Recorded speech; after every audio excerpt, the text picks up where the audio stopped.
সুদীপ্তবাবু, আপনার জন্য আমার আজকের অগ্নিবাণ থেকেই প্রথম প্রশ্ন, গুন্ডারক্ষক পুলিশের বিচার কবে হবে রাজ্যে?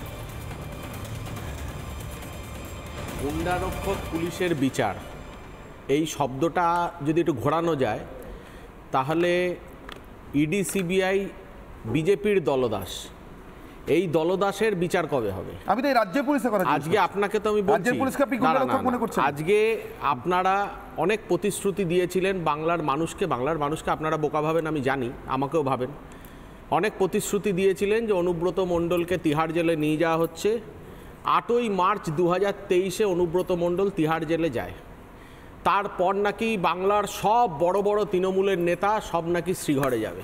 অনেক প্রতিশ্রুতি দিয়েছিলেন বাংলার মানুষদের। কি হলো? একটা বছর ঘুরতে যায়, কি হলো বলুন?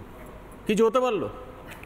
তাহলে কে কাকে প্রতিশ্রুতি দিচ্ছে, কে কার দলদাস, কে কিভাবে পার্টিটাকে চালাচ্ছে, কে কিভাবে ইডি সিবিআইকে কন্ট্রোল করছে?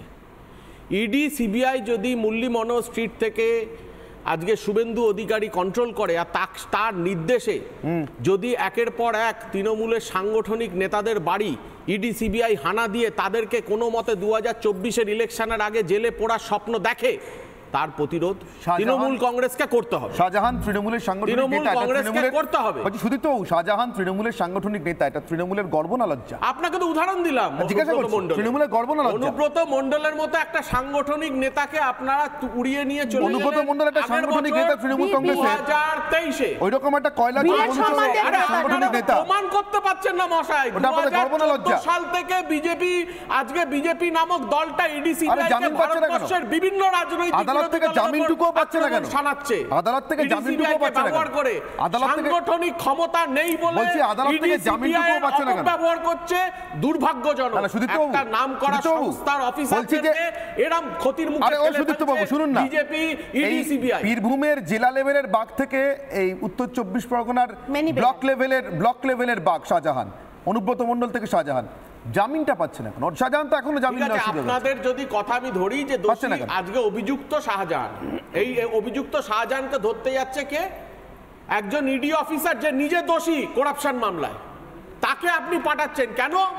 তাকে হয়তো কেউ তলায় তলায় প্রতিশ্রুতি দিয়েছে, ভাই তুমি যাও গিয়ে ওকে ধরে আনো, ওর হাতে মার খাও, ওর নামে ফলস কেস করো, কি মামলা করো, কি একটা গিমিক তৈরি করো বাংলা জুড়ে, তাহলে হয়তো তোমার কেসটা মুকুব হবে। এই তো চলছে।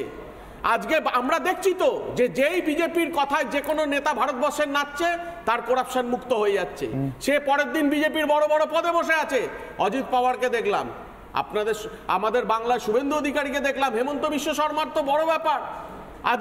আজকে সারদা মামলা এখনো পর্যন্ত কোনো মুভমেন্ট নেই। আজকে যেই সব রাজ্যগুলোতে এই সব কেসগুলো যাওয়ার কথা, যেই সব রাজ্যের নেতাগুলোকে এই কেসগুলো নিয়ে অ্যারেস্ট করা তদন্ত করার কথা, একটা তদন্ত হয়নি, একটা মুভমেন্ট হয়নি। আজ 10 বছর হয়ে গেল, একটা আমি যা বুঝতে পারলাম সুদীপ্তবাবু, ঠিক আছে।